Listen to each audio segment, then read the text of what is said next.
tema de hoy, el Papa Francisco pide que ninguna máquina opte jamás por acabar con la vida de un ser humano en reunión con líderes mundiales en la cumbre del G7, encuentro sobre política exterior y cambio climático. Desde Argentina, la misa es algo sagrado, no está bien usarla para dividir o fragmentar, afirma el arzobispo de Buenos Aires tras polémica por cánticos políticos contra el gobierno en plena celebración eucarística. Guerra en Tierra Santa. Israel anuncia una pausa en la ruta del sur de Gaza para permitir la entrada de ayuda, pero no cesa la ofensiva en Rafah, la última zona de refugio para los palestinos. Desde Chile, obispos presentan el documento Fui forastero y me recibieron, una mirada cristiana sobre la migración. Piden a las autoridades y a otros actores políticos y sociales estrategias que permitan la regularización migratoria. Desde Estados Unidos, informe revela que los padres de familia desempeñan un papel crucial en el discernimiento vocacional de sus hijos. Le presentamos historias de sacerdotes que fueron encaminados desde pequeños por su familia. Hola amigos, hola Eddie, iniciamos la semana. Así es, Natalie, qué gusto estar contigo y también con nuestros televidentes desde nuestros estudios en Lima, Perú. Bienvenidos a su noticiero con enfoque católico EWTN Noticias. Yo soy Natalie Paredes. Soy Eddie Rodríguez Morel, gracias por acompañarnos.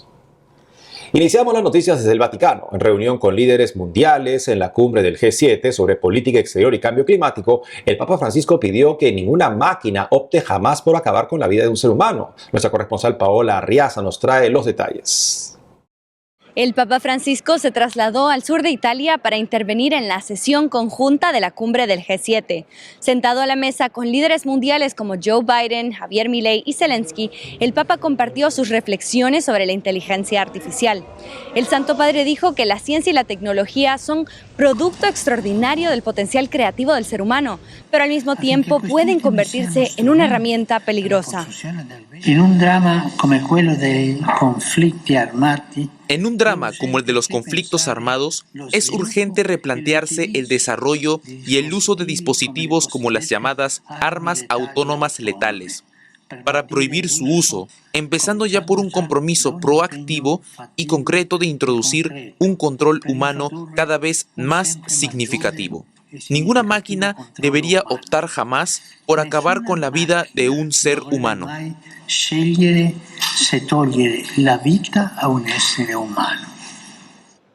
El pontífice enumeró los beneficios de la inteligencia artificial y dijo que es lícito suponer que influirá cada vez más en nuestro modo de vivir y en nuestra identidad. Sin embargo, habló de la posibilidad de que las máquinas tomen una decisión que le corresponde siempre al ser humano, por lo que insistió en la necesidad de garantizar el control de la persona sobre el proceso de elección de los programas de inteligencia artificial. Advirtió que está en juego la misma dignidad humana. El Papa dijo que es propio del ser humano crear herramientas. Sin embargo, subrayó que el uso de nuestras herramientas no siempre está dirigido unívocamente al bien, por lo que pidió proteger a la persona y que esto sea prioritario para las naciones. Entre los presentes se encontraba la primera ministra italiana, Giorgia Meloni, quien abogó por eliminar el derecho al aborto de la declaración conjunta del G7. Pidió que la palabra aborto no figure explícitamente en el comunicado final de la cumbre, lo cual causó una disputa con el presidente francés Emmanuel Macron, quien recibió el apoyo de Joe Biden. El encuentro marcó la edición número 50 de la cumbre del G7, que se celebró del 13 al 15 de junio. El G7 propone un diálogo sobre cuestiones globales como la estabilidad económica, el cambio climático, la seguridad internacional, la salud pública y la innovación tecnológica. Los líderes participantes aspiran a la cooperación internacional y buscan fomentar el diálogo para hacer frente a los desafíos mundiales. En Roma, Paola Arriaza, EWTN Noticias. Pasamos a noticias de Argentina. El obispo de Buenos Aires, Monseñor José Ignacio García, dejó en claro que la misa es algo sagrado, luego de que en los últimos días se difundieran videos de interrupciones de celebraciones eucarísticas para entonar cánticos políticos contra el gobierno, como "La patria no se vende". El prelado expresó que a la misa se asiste para alimentarse de unidad, de fraternidad y de paz. Por eso no está bien usarla para dividir, para fragmentar o para partidizar. Nuestro corresponsal Matías Boca nos da los detalles sobre estos sucesos y otras noticias más. Veamos. Un sacerdote y fieles de Buenos Aires cantaron consignas contra el gobierno durante una misa. La patria no se ve. Un sacerdote católico en Buenos Aires interrumpió la celebración de la misa para comenzar a gritar como arenga política el lema "La patria no se vende", que luego fue coreada por él y por los feligreses que asistieron a la Eucaristía. El momento se viralizó en redes sociales. El lema "La patria no se vende" suele ser coreado en movilizaciones políticas especialmente contrarias al gobierno de Javier Milei. El protagonista fue el padre Carlos Saracini, misionero pasionista y párroco de la parroquia de la Santa Cruz, que hizo la proclama en una misa dominical. En diálogo con Radio Splendid, el padre Carlos admitió haber protagonizado el momento. Yo empecé el cántico de "La patria no se vende", porque no se vende. Son nuestros recursos, nuestra gente, nuestro trabajo. El cántico interpreta lo que muchos creemos, señaló el padre.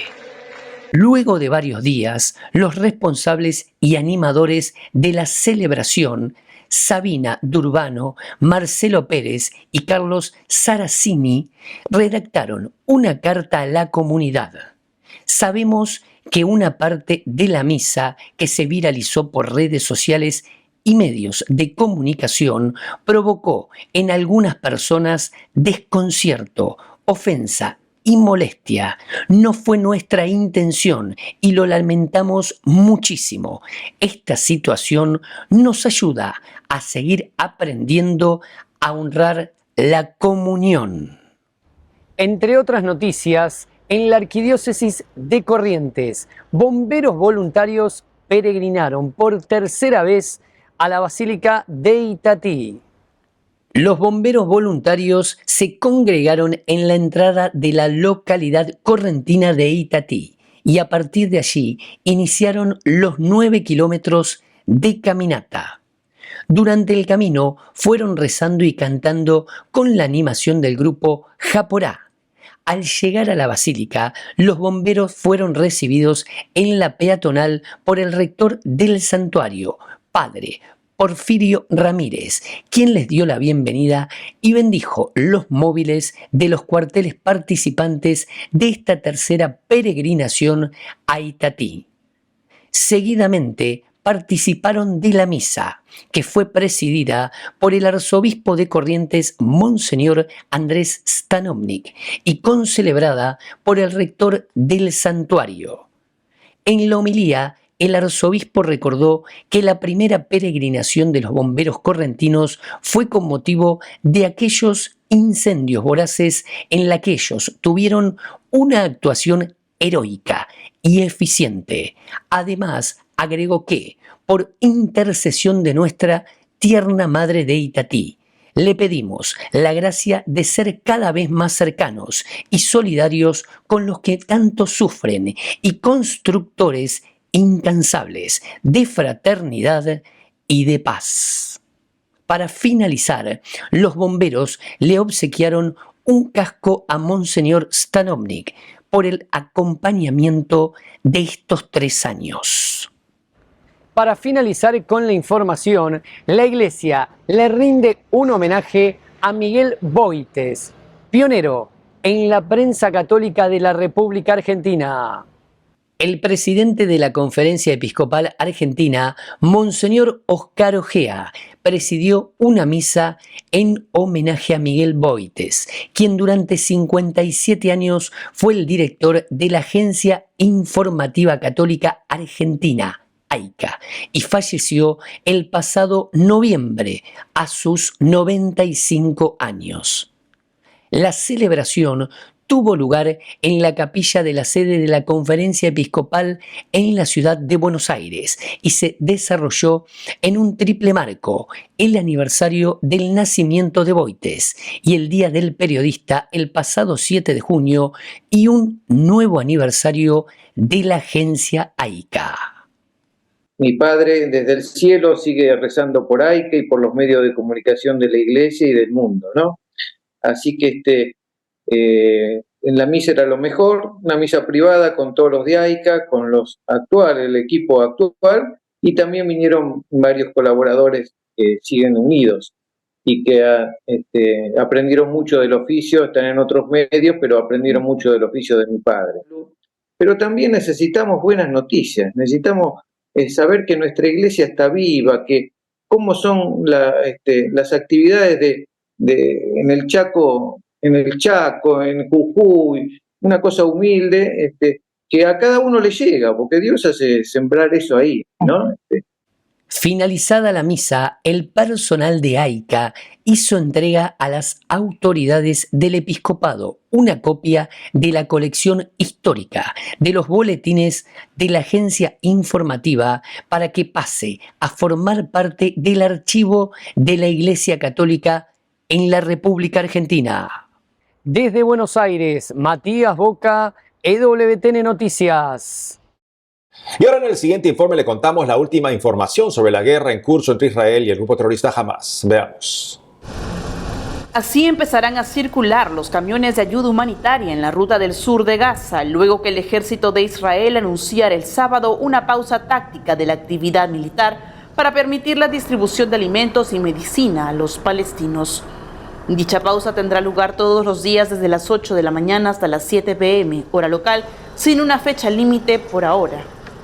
Sin embargo, Israel no dio tregua en Rafah, la última zona de refugio de los palestinos. Este fin de semana, producto de los combates, en búsqueda de Hamas, 41 civiles palestinos y 8 soldados israelíes murieron cerca de la ciudad, según reportó CNN.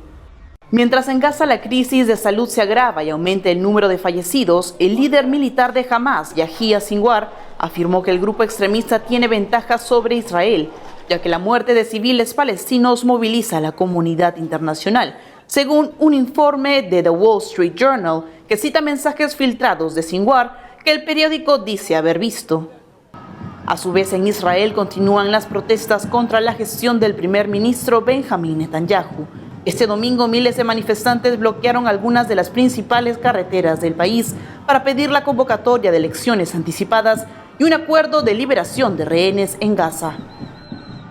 Por otro lado, el padre Gabriel Romanelli, párroco de la Sagrada Familia en Gaza, relató en su más reciente diario digital que, recordando una tradición de verano previa a la guerra, los cristianos refugiados en esta parroquia disfrutaron de un domingo en el mar Mediterráneo de la Franja, luego de haber vivido una hora de adoración eucarística primero, para reanimar sus corazones heridos por la guerra.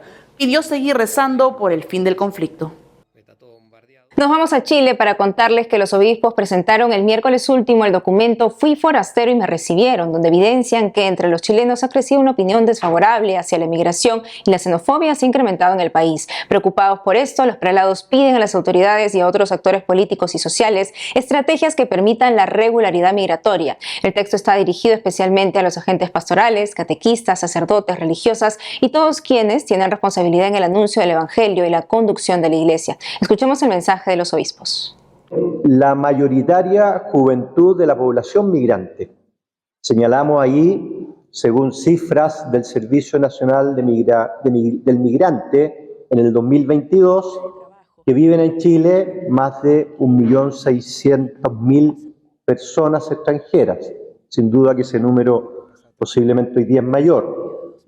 Sus edades se concentran en torno a los 25 y 39 años. El grupo de mayor preponderancia lo componen personas entre 30 y 34 años. Por lo tanto, se trata de una población joven, en edad fértil, laboralmente productiva, que busca mejores condiciones de vida, por una parte, y que tiene mucho que aportar a nuestra sociedad. Entonces, sin duda que hay dificultades, pero por lejos es una población que es motivo de esperanza para el país. Quisiera insistir en eso, es una población que es motivo de esperanza y tenemos que lograr que se integren bien. Nos vamos a una pausa, pero al volver, desde Estados Unidos, informe revela que los padres de familia desempeñan un papel crucial en el discernimiento vocacional de sus hijos. Le mostramos historias de sacerdotes que fueron encaminados desde pequeños por su familia. Podemos volar como las águilas. Y ya vendrá Dios a ponernos en el nido cuando nos cansemos como el aguilucho. Además, le contamos de 3 películas clásicas que no puede dejar de ver en familia: Santa Teresa de Ávila, San José de Cupertino y Santa Juana de Arco. Regresamos con más noticias con Enfoque Católico.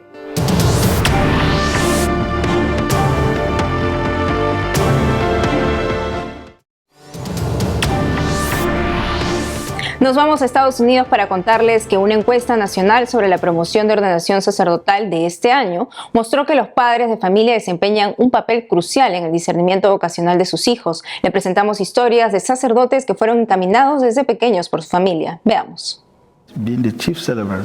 Él es el padre Anthony Onu, de 37 años. Nació en Nigeria, pero lleva 7 años en la diócesis de Albany, en Estados Unidos. Es parte de los 475 diáconos que este año se están ordenando para servir a la iglesia en este país. En una entrevista previa a su ordenación de mayo, el padre Onu dijo que su llamado a ser sacerdote empezó cuando era niño. He estado involucrado en la iglesia. Vengo de una familia muy católica. He servido en la iglesia muchos años, especialmente cuando servía en Nigeria. Es cuando dije, quiero ser como el Padre. Siento que quiero ser como el Padre. Cuando termino la secundaria, entonces, este pensamiento se volvió más serio. Es así que busco una manera de unirme a una diócesis o congregación. Pasé 4 años estudiando filosofía y luego vine a Estados Unidos. El padre Onu se ordenó en la Catedral de la Inmaculada Concepción. Algunos familiares llegaron desde Nigeria para el gran evento, mientras otros siguieron la ceremonia en línea. Cuenta que su familia desempeñó un papel crucial para su discernimiento. Toda mi familia se siente muy emocionada. Me han apoyado en este viaje. Vengo de una familia muy grande y pienso que es el mejor regalo que he tenido como persona. Están muy contentos por eso. Así como el padre Anthony Onu, otros clérigos se animaron a ser sacerdotes gracias a sus familias, que siguen siendo el semillero de las vocaciones religiosas, según el reciente informe de la Conferencia de Obispos de los Estados Unidos. El estudio, la promoción de 2024, Escuela de los Ordenados al Sacerdocio, recoge la opinión de 392 encuestados. Sacerdotes y futuros presbíteros pertenecen a 128 diócesis y eparquías, así como 29 institutos religiosos en los Estados Unidos. Según el informe, el 95% de los encuestados fueron criados por sus padres biológicos. Un principal hallazgo es que en promedio los encuestados consideran por primera vez una vocación sacerdotal cuando tenían 16 años. El llamado al sacerdocio más temprano fue a los 3 años de edad, reportaron. El más tardío, a los 53. Pero no solo en Estados Unidos la familia influye en la vocación de los hijos al orden sagrado. En Latinoamérica también pasa. Es el caso del flamante sacerdote uruguayo Marcial Núñez, del Opus Dei. Recién ordenado en Roma junto a otros 28 diáconos, destaca que creció en una familia católica que encaminó su vocación. Desde niño sentí atracción por lo espiritual, he nacido en una familia católica, de padres católicos, y el gusto por lo espiritual me viene por la parte de la abuela paterna, que nos ha enseñado las primeras oraciones, especialmente el rezo del rosario, la asistencia a misa dominical, y así, bueno, fui haciendo todos los sacramentos hasta la confirmación, y luego en el 2004 un compañero me hace conocer un centro del Opus Dei en Asunción, y allí empecé a frecuentar los medios de formación.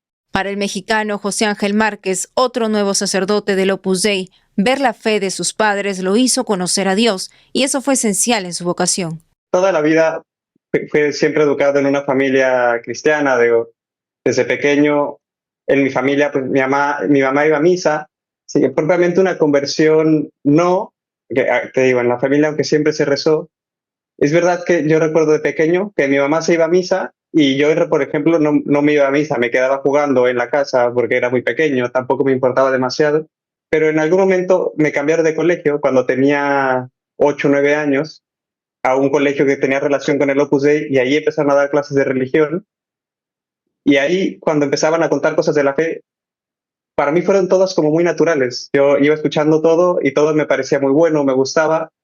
Y además, aunque mis papás, digamos, no es que hubieran dado demasiadas explicaciones sobre la fe, yo creo yo que lo que yo iba oyendo en el colegio lo veía hecho vida en mis papás. En 2005, el Papa Benedicto XVI, en un congreso de familias, dijo que la oración nunca debe faltar en ellas para que nazcan y maduren las vocaciones.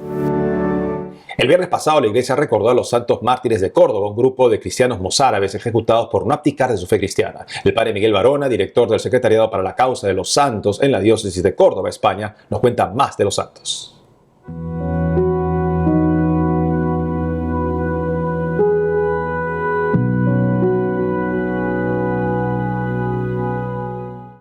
La historia de los mártires, este grupo de mártires que tenemos, que conocemos como los santos también mozárabes, de una época de Córdoba que son los años 850-859, durante el Emirato de Córdoba. Fueron martirizados entre esos años por Abderramán II y Mohamed I, que eran dos emires de aquí del Emirato de Córdoba, antes de ser califato. Recordamos que en el año 711 el Islam conquista toda España, ¿no? Se convierte en Al-Ándalus y Córdoba queda como capital. Y hay unos grupos de cristianos de norte a sur que se llaman los mozárabes. Son los cristianos que viven en lugares donde hay una mayoría musulmana, una mayoría árabe. Tienen una consideración especial, se les llama dimníes, ellos, los cristianos y los judíos, porque se les consideraba como, ya que tenían el libro, la gente del libro eran seguidores de la Biblia, ¿no? Pues tenían un estatuto especial, pero aún así ese estatuto no era en absoluto pacífico. Tenían una serie de restricciones para la vida pública, no podían presentarse en lugares de culto musulmán, tenían que vestir de una manera especial, no podían hacer sonar las campanas, todo su culto tenía que ser un poquito solapado, ¿no? Entonces, pues hay un santo cordobés que se llama San Eulogio que se rebela, por así decirlo, contra esta actitud musulmana, ¿no? Que no es pacífica, repito, esta convivencia de las tres culturas que se nos ha hablado en España entre judíos, musulmanes y cristianos es totalmente falsa.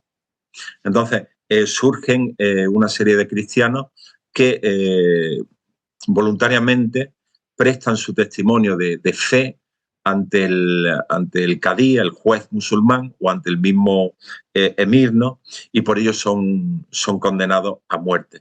Son un grupo de 48 cristianos, un 38 hombres y 10 mujeres, clérigos, sacerdotes, me refiero, sacerdotes, diáconos, monjes.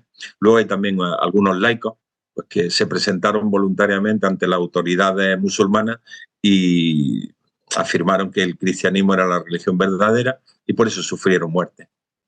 Hoy, de todos modos, ya sabemos que hay muchísimos mártires en todo el orbe cristiano, ¿no? Y en muchos lugares está con persecuciones más o menos ocultas o más o menos abiertas, pero que nos deberían ayudar y enseñar a estos mártires a ser testigos de la fe, testigos alegres también de la fe.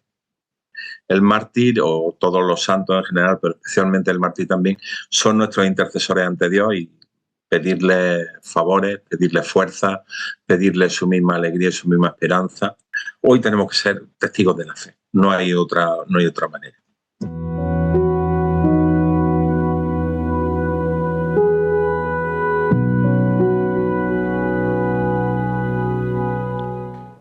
Ahora le presentamos 3 películas clásicas de 3 santos para disfrutar en familia. Exploramos la vida de Santa Teresa de Ávila, San José de Cupertino y Santa Juana de Arco. Veamos. No se queja, pero tampoco contesta. Teresa de Jesús. En una serie de carácter biográfico estrenada en 1984 que retrata la vida de Santa Teresa de Ávila, monja carmelita, que emprendió la reforma de su orden religiosa. La serie Teresa de Jesús, con la actriz Concha Velasco interpretando a la santa religiosa, tiene 8 capítulos. La puede ver en YouTube y en el sitio web de Radio Televisión Española, realizadora de la obra. Podemos volar como las águilas, y ya vendrá Dios a ponernos en el nido cuando nos cansemos como el aguilucho. ¿Dónde está? En la puerta de entrada. El hombre que no quería ser santo. Es un film basado en la historia de San José de Cupertino. La película ganadora de un Oscar en 1962 sitúa al espectador en la Italia del siglo XVII, en el que se desarrolló la vida del santo patrón de los viajeros en avión, los aviadores, los discapacitados mentales y los estudiantes, por las dificultades que San José de Cupertino tenía cuando estudiaba. Es un camino largo y lleno de dificultades. Vea El hombre que no quería ser santo en YouTube. Os hemos convocado ante este tribunal como sospechosa de herejía y brujería. Juana de Arco, en la versión interpretada por Ingrid Bergman, 7 veces ganadora del Oscar, narra la lucha de la doncella de Orleans, a quien Dios le encomienda expulsar a los ingleses de Francia en 1428. Juro decir la verdad sobre asuntos relacionados con la fe. Dirigida por Victor Fleming, la película Juana de Arco tuvo 3 premios Oscar: al mejor diseño de vestuario, a la mejor fotografía y 1 honorífico. También la puede disfrutar por partes en YouTube. Así que nada hago. Perdóname. Y eso es todo por hoy, amigos. Gracias por haber estado con nosotros. Ya saben que pueden seguirnos en nuestras redes sociales y en ewtnnoticias.com. Hasta mañana.